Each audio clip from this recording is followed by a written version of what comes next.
أسعد الله أيامكم بكل خير وبركة. اليوم إن شاء الله راح أسوي كيكة البرتقال. أول شي حضرت القالب، حطيت ورق زبدة، حطيت شرائح من البرتقال، هاي شرائح من البرتقال،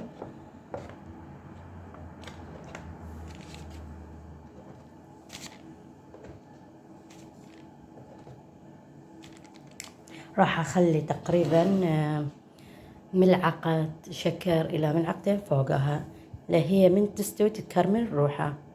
هاي خليها شوية شكر،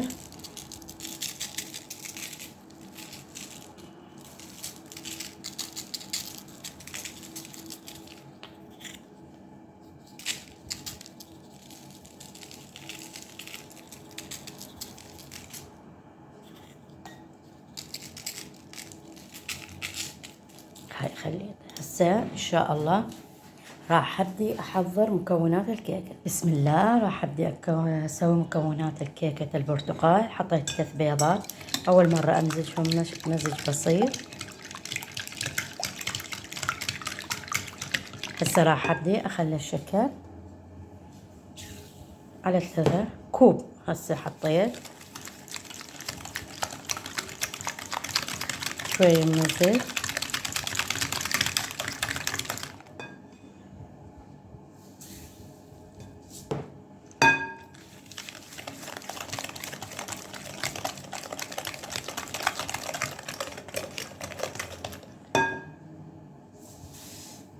هذا الكوب كله خليته. هسه أبدي أمزجه.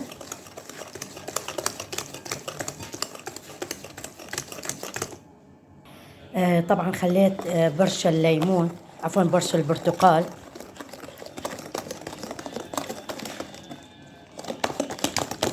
وبرشوا للبرتقال، بس حاولوا انه لا تصلون للابيض، المادة البيضاء تنطي مرارة.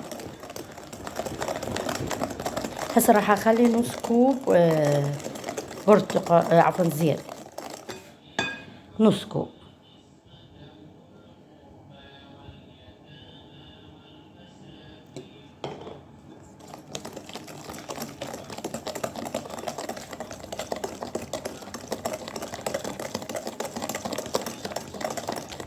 طبعا هنا ما يحتاج فانيلا لان هو برتقال.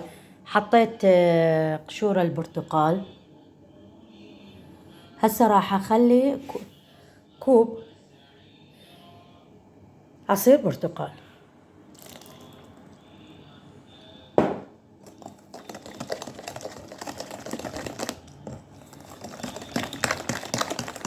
نص كوب حليب، نص كوب، ونص كوب حليب سائل. هسه راح اجيب كوبين طحين،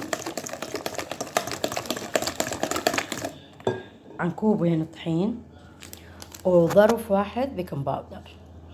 طبعا قاعد نبدي نمزج.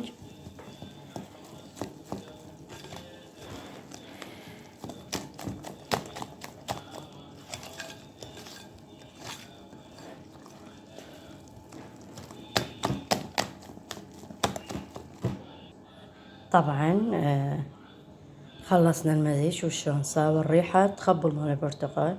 هسه راح اترك الخباطة اليدوية، راح اجيب الملعقة مال الكيك.